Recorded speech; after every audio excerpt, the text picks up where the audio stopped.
Hello, AP History students. Today we're here to talk about the DBQ, or the document-based question. So the good thing about the DBQ is that it's an essay style that you'll use in AP World History, AP US History, and AP European History. So learning this new writing style is going to help you in several different classes. So DBQ stands for document-based question. The essay itself, you have 60 minutes to write it. About 15 minutes of this should be spent on reading the documents and about 45 minutes to actually write the question. It represents 25% of your overall exam score. And we know for AP World History, it's going to take place sometime between 1450 and 2001. They give us those time periods already. The DBQ also is made up of a 7-point rubric, which we'll go over here in a minute. The goal of the DBQ, I know you're wondering, why do they want us to write this kind of thing? How does this show that what I know in history?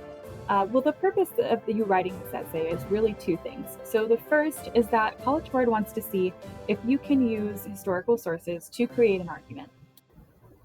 Because that's the kind of thing that you would be doing in a college course anyways, which is, kind of the purpose of you getting credit for this class is that you show that you can do college level work. So writing a research paper is basically kind of like what a DBQ is, just on a smaller scale. In a DBQ, you're really just given the research from College Board to make your argument, rather than in a research paper, you going out and finding those primary and secondary sources on your own. So that's the reasoning really behind you doing this style of essay. So what does this actually look like? It looks like one prompt that you'll be answering. You have 7 documents that you're given that will support some sort of answer toward that prompt. And you have 60 minutes to read those documents and form your answer in the style that they ask. Next, we're going to go over what does this rubric look like. So we know it's a 7-point rubric. So let's talk about each of the ways that you can get a point on this exam. And we'll go over each one of these categories more in a minute. So the first way that you can get a point is through providing contextualization. So what this looks like is you're providing information about what led to this event occurring. Next, you get a point for providing a thesis statement, so making a historically defensible claim that specifically addresses all parts of the prompt. You get a third point for using 3 documents throughout your essay. So remember, you're given 7 total, but you must use at least 3 to get this point. The next way that you can get a point on the DBQ is by arguing for documents. So this looks like supporting an argument and actually arguing with those documents rather than simply stating what's in the documents themselves.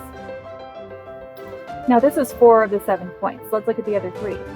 The next way you can get a point is by sourcing 2 of the documents. So explaining how or why the document's point of view, purpose, historical situation, or audience is relevant to your argument. How might that impact your argument? You get another point for providing outside evidence. So by providing information that's not included in the documents themselves, but helps your argument. And then finally, for the complexity point, and this one's changed quite a bit from years past, but basically it's showing that you understand the complex historical development and how it relates to different things over time. That's the basic rubric. So now we're going to look at each individual point more specifically. So first is contextualization. You're going to describe what is asked of you in the prompt, whatever topic that is. You're going to explain the broader historical content around that idea. I like to describe it as you're giving me the previously scenes on a TV show. So you know how in a TV show, a lot of times if they have a continuing storyline, they give you a short recap of what happened in the previous episode so that you remember and you're caught up for the new episode. That's what contextualization is. So you're telling me what was going on right before this that led to this event occurring. For example, if our prompt asked us about the Mongol Empire and kind of how they affected people over time, then our contextualization would probably be something about how the Mongols went from being pastoral nomads to an empire in the first place. So we're giving that background knowledge about them to help give context to the situation. Some things to make sure you have in your contextualization are things like the time period, the region, and the specific people and events. We need to make sure that we are specific and not too vague. The next point you would move on to right after you write your contextualization is your thesis statement. So your thesis statement needs to make a historically defensible claim and specifically address all parts of the prompt. This does not look like just restating the prompt. This is where you're actually answering the question that the prompt asks you.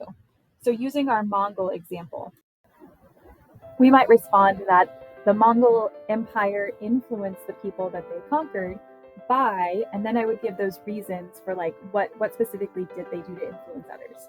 So you're looking to provide 2 to 3 specific examples in your thesis statement. And when I say specific, I mean actually specific answers. I should know exactly what you're going to talk about.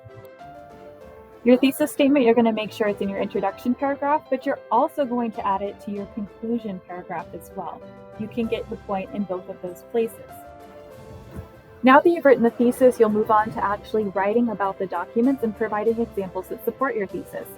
So the first point you can get from this, remember, is that you can use the contents of at least 3 of those 7 documents in your essay to address the prompt. So using the documents means that you are paraphrasing, you're listing things from there, you're mentioning them, you're finding ways to incorporate the information and telling me how, that proves that the Mongols are influencing people, for example. I'm going to encourage you, though, don't just use 3 documents to try and get this point. You should be using at least 6 of the 7 documents that are given to you, because what you don't want to happen is that you misinterpret what the document is saying, because then you don't get the credit for the incorrect information. So how is using the documents different from arguing the documents? Well, using the documents, you're simply telling me kind of what's in them and accurately describing that.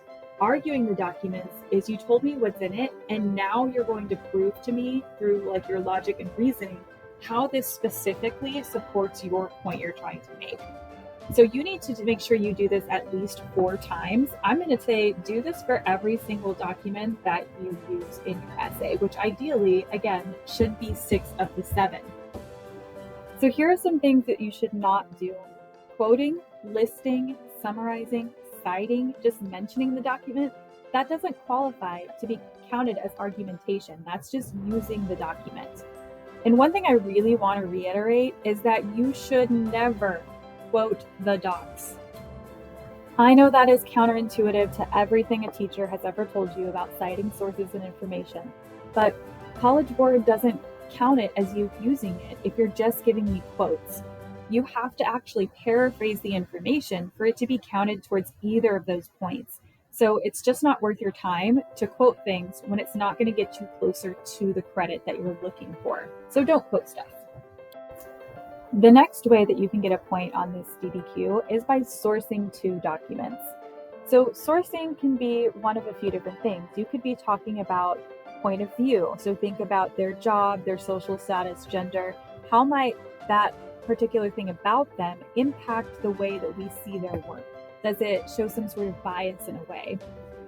You could talk about the purpose of the document. So why was this thing created? Is it meant to be read to a large community? And is it a legal document? Those types of things might change what we think about it. Another thing you can talk about is historical context. So what was happening around this time that might have influenced this document?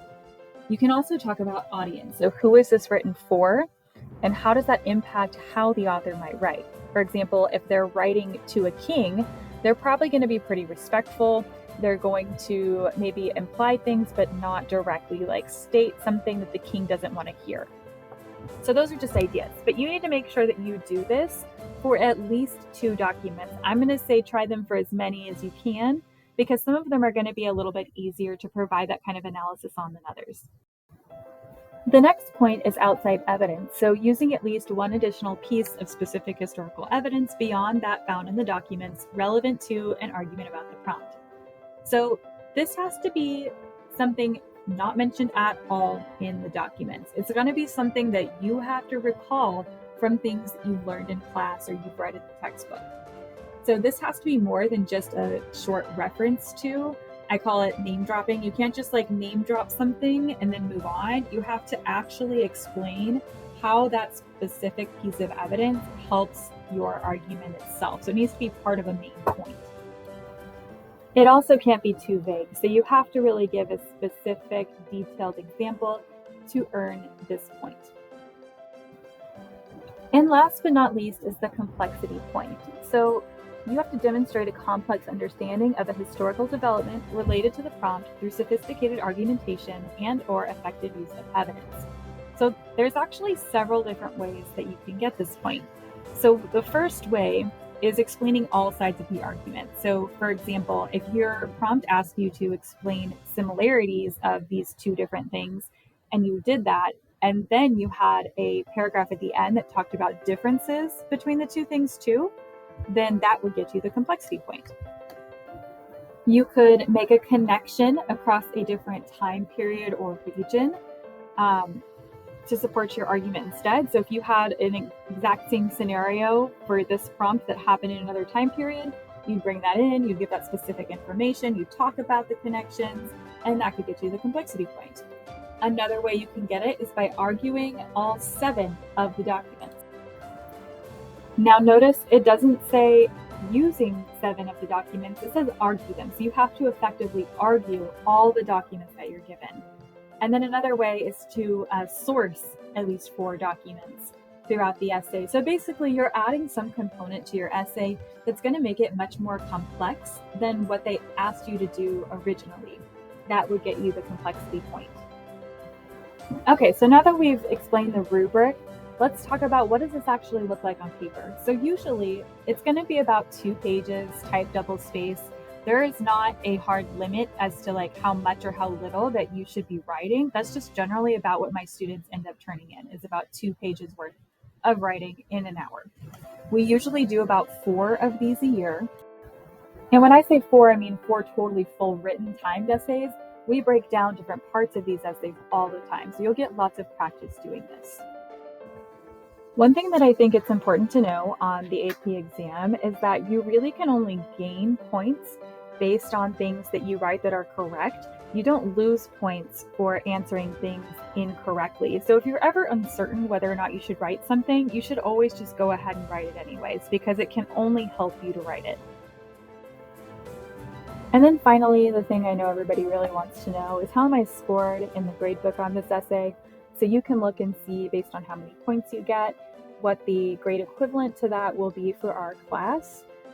So it's very possible to get a good grade on this essay on your first try. So I think that's something that should make you feel a little bit better about trying this brand new style of writing. And that's really the end. So you've seen the rubric, you know the requirements, and now you're ready to start working on your first DBQ.